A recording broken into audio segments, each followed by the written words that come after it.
Kaixo nere super txiki maiteak, zer moduz gaude? Gure superbotereak azten dazten, entrenatzen, espero dut baietz. Gaurkoan, erabaki hobeak hartzeko teknika bat kontatuko dizuet. Ezagutzen duzu zein dan Goleman adimen emozionali buruz jakituna dena, berak teknika hau proposatu zuen eta arrakasta lortu zuten eskoletan. Bestalde, badakigu emozioekin erabakiak hartzea ez dela aproposena, ez oso haserre gaudenean, ez oso euforikoa gaudenean. Damutu baikaitezke. Zeiruitzen, jarraitu nahi dezu ikasten? Familiak, aurrera super txikiak eta superfamilia.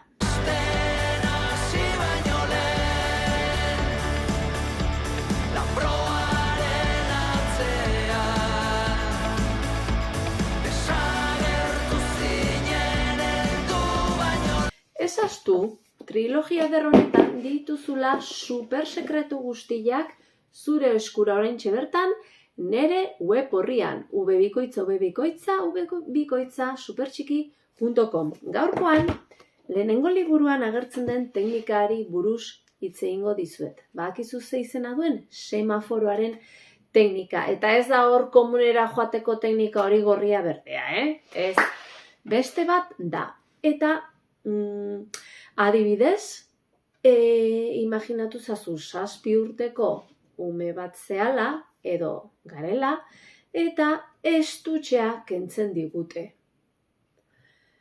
Zer erabaki har dezakegu?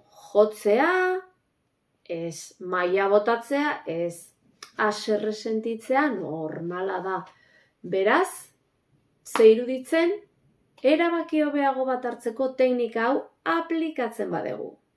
Aurrera segi baino lehen jakin behar dugu ze galderek lagunduko lioke ume bati egoera horretan eta heldu bati. Demagun, esatea, mai bat botatzea lagunduko dizu? Ez. Zerk lagun diezazuke erabaki hoberen hartzea? Horrelako galderekin lagundu dezakegu. Beraz, goazen Golemanen teknikarekin ikastea. Argi gorria. Zer egin dezakegu sentimendu mardul hori sentitu ostean? Pentsatu behar dugu zer den hoberena ezer egin baino lehen. Argi laranja, pentsatu aukera guztietan eta zeintzuk izango lirateke erabaki horiek hartzearen ondorioak. Argi berdea, erabaki hoberen aukeratu eta horretan saiatzea. Badakizu teknika honek adin guztietarako balio duela 18 urte arte. Eta helduak ere, agian semaforo erabili gabe berdin zait, erabili dezakegu. Ikerketa bat egin zuten teknika hau erabili ostean, eta zertaso hartu ziren, gatazkak apaldu egin zirela, jetxi egin zirela, lasaitu egin zirela. Zergatik, era berean esan dugun teknikak, erabaki hobeak hartzen laguntzeaz gain, ikasleak sentitzen du bera garrantzitsua dela, arreta duela, bai gurasoen partetik edo irakasleen partetik, eta kezkatzen direla beragatik, horrek asko laguntzen du ere bai. Umei zer da gehien astoratzen diena? Lagunekin, eskolan eta familiarekin ere etxean eta bar gertatzen zaienarekin.